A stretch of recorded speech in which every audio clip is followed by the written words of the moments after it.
আজকে বিশেষভাবে স্মরণ করতে চাই আবু সাইদকে।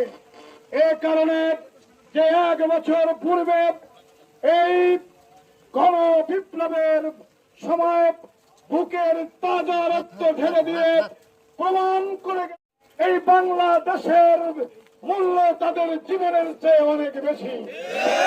আজকে তাদের রক্তের পরে দাঁড়িয়ে আমরা যারা আজকে রাজনৈতিক বক্তব্য দিচ্ছি, আমাদেরকে স্মরণ করতে হবে এই দেশে ফ্যাসিস্ট সরকার বাংলাদেশের মানুষকে পার্শ্ববর্তী একটি দেশের গোলামিতে পরিণত করতে চেয়েছিল।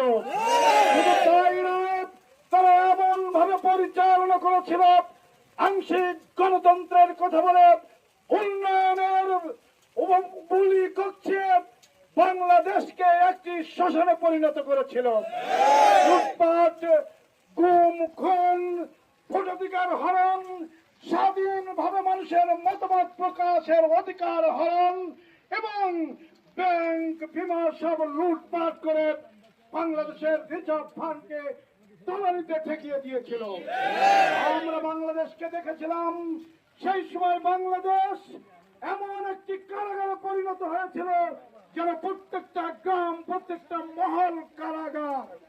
শুধু তাই নয়, আয়না ঘরে রেখে রেখে এই দেশের দামাল ছেলেদেরকে, যাদেরকে আয়না ঘরে রেখে রেখে তিলে তিলে শেষ করে দেওয়া হয়েছিল। প্রেক্ষাপট তৈরির জন্য 6 সালের 28 ফেব্রুয়ারি আমরা দেখতে পেয়েছিলাম বাংলাদেশের লক্ষ্মী আর বৈঠকের তাণ্ডব, যেখানে আমাদের 6 জন ভাই শাহাদাত বরণ করেছিলেন। বিডিআর আর আর্মিদের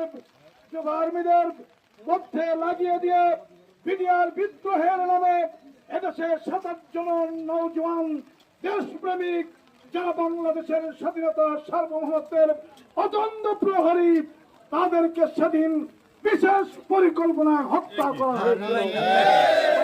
আজও পর্যন্ত কারা হত্যা করেছে, তদন্ত হয়নি। বাংলাদেশের মানুষ যদিও বোঝে, কিন্তু আজও তদন্ত হয়নি। আজকে এই জুলাই অভ্যুত্থানে সবার কাছে আহ্বান জানাতে চাই, ও ডক্টর ইউনূস, আজকে যাদের রক্তের পরে দাঁড়িয়ে ক্ষমতায় আছেন, দেশ পরিচালনা করছেন, তাদেরকে আমরা সহযোগিতা করতে চাই।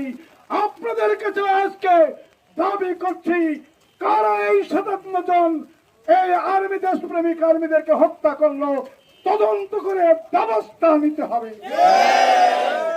বন্ধুগণ, আমরা শুধু তাই দেখিনি, আমাদের নেতৃবৃন্দকে এই বিগত সরকার কিলিং এর মধ্য দিয়ে আমাদের নেতৃবৃন্দকে ফাঁসির কাস্টে ঝুলিয়ে জুডিশিয়াল হত্যাকাণ্ড ঘটিয়েছিল।